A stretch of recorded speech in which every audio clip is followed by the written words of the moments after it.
অখিল গগৈ আজিৰ তাৰিখৰ পৰা কিন্তু টাটা বাই বাই। নামঘৰৰ মাটি সত্ৰৰ মাটি যাতে আমি ৰক্ষা কৰিব পাৰোঁ তাৰ স্বাৰ্থত কিন্তু এবাৰ অসমৰ জনগণে ভোট দিব। পিছত অসমৰ ৰাজনৈতিক প্ৰেক্ষাপটৰ পৰা Akhil Gogoi tata bye bye, Akhil Gogoi tata bye bye. আৰু এতিয়া অখিল গগৈ যিমান মিয়াক চুমা খাব পাৰে চুমা খাওক, আমি কোনেও বাধা দিব নোৱাৰোঁ।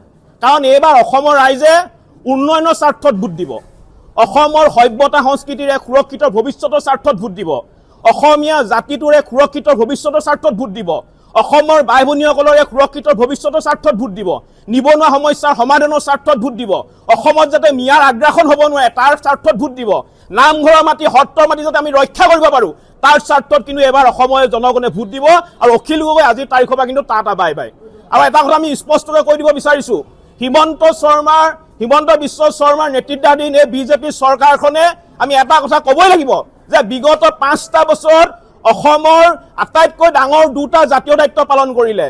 সত্ৰৰ মাটি নামঘৰৰ মাটি অবৈধ সংযোগযুক্ত নাগৰিকৰ কবলৰ পৰা উদ্ধাৰ কৰিলে, লাখ লাখ বিঘা বনাঞ্চলৰ মাটি অবৈধ সংযোগযুক্ত নাগৰিকৰ কবলৰ পৰা উদ্ধাৰ কৰিলে।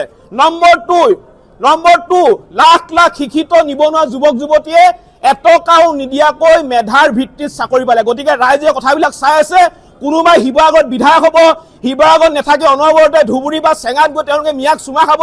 এই অসমৰ বিশেষকৈ শিৱসাগৰ জিলাৰ খিলঞ্জীয়া ৰাইজে কথাটো কোনো কাৰণে সমৰ্থন নকৰে। আৰু খিলঞ্জীয়া ৰাইজে কিন্তু এবাৰ উন্নয়নৰ পক্ষত আছে। আজি স্পষ্ট কথা, শিৱসাগৰত উন্নয়ন লাগে, শিৱসাগৰত উন্নয়ন লাগে। কাৰণ আপুনি আজি মন কৰিব অসমৰ 126টা সমষ্টিৰ ভিতৰত কেৱল মাত্ৰ শিৱসাগৰ সমষ্টিটো পিছ পৰি আছে।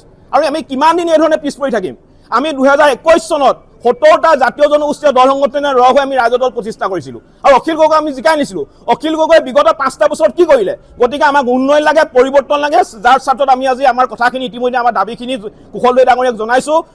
কুশলদৈ ডাঙৰীয়াই প্ৰতিশ্ৰুতি প্ৰদান কৰিছে যদি অনাগত দিনত পুনৰ বিজেপি চৰকাৰ আহে শিৱসাগৰ সমষ্টিটো উন্নয়নৰ কাৰণে কাম কৰিব। আমাৰ স্থিতি এটা একেই, আমি আজিও বিৰোধিতা কৰি আছোঁ। আমি আজি বিজেপিৰ লগত আমাৰ বিজেপি নিমন্ত্ৰণ মৰ্মে আমি সভাত বহিছোঁ, তাৰ অৰ্থ এইটো নহয় যে আমি কাক সমৰ্থন কৰিম। আমি কৈছোঁ যে শিৱসাগৰ সমষ্টিটো উন্নয়ন হ'ব লাগে, শিৱসাগৰ জিলাখন উন্নয়ন হ'ব লাগে।